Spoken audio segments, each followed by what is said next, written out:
All test morning routine. இன்றைக்கி டே 5ஓட lunch box recipes தான். இன்றைக்கி ஹஸ்பண்டுக்கு வந்து லஞ்ச் வேணாம் அப்படின்ட்டாங்கனால பாப்பாவுக்கு மட்டும் தான் பேக் பண்ணேன். அதுக்கு முன்னாடி வந்து பன்னீர் செய்யலான்னு சொல்லிட்டு 1 லிட்டர் ஆரோக்கிய பால் வாங்கி வச்சுருந்தேன். அப்படியே காலையில் காஃபிக்கும் பன்னீருக்கும் வந்து 2 சைடு பால் வந்து போட்டாச்சு. இந்த 1 லிட்டர் பாலுக்கு வந்து ஒரு நல்ல ஜூஸியான ஒரு ஜூஸ் லைம் ஜூஸ் ஊற்றினாலே போதுமானதாக இருக்கும். பால் ஒரு 75 ரூபான்னு வச்சுக்கோம். 5 ரூபா லெமன் 75 ரூபா ப்ளஸ் 5 ப்ளஸ் 80 ரூபா. இதுக்கு வந்து நமக்கு 100 கிராமுக்கான பன்னீர் வந்து கண்டிப்பாகவே கிடைக்கும். ப்ளஸ் வந்து நம்ம வீட்லேயே ரொம்ப ஹெல்த்தியாக வந்து பண்ணுறோம். இதே 100 கிராம் பன்னீர் வந்து 130 ரூபாய்க்கு நம்ம கடைகளில் வந்து வாங்குவோம். இது மேலே மெனக்கட்ட வேலை நினைக்கிறவங்களுக்கு அதுவே வாங்கிக்கலாம். பட் எனக்கு வந்து இப்படி செய்ய ஓகேவாக இருக்கும் அப்படிங்கிறதுனால நான் செஞ்சுக்கிட்டேன்.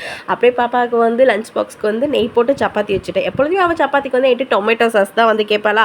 அதனால் அதையும் பேக் பண்ணிவிட்டு அவளோட ஃபேவரட் கடை ஒன்று இருக்குது. அங்கே ராகி பிஸ்கட் நேற்று ஹஸ்பண்ட் வாங்கிட்டு இருந்தாங்க. அதை வச்சு ஸ்நாக்ஸ்க்கு வந்து பேக் பண்ணியாச்சு. இந்த மாதிரி மோர் வீடியோஸ்க்கு வந்து நம்ம சேனலை சப்ஸ்கிரைப் பண்ணிக்கோங்க. இதில் daily lunch box recipes and cooking recipes, Pooja's videos, இந்த மாதிரி வீடியோஸ் தான் வந்து நிறைய ஷேர் பண்ணுவேன். நெக்ஸ்ட் ஒரு இன்ட்ரெஸ்டிங்கான வீடியோவில் பார்க்கலாம். அது வரைக்கும் கீப் வாட்சிங் அண்ட் பை.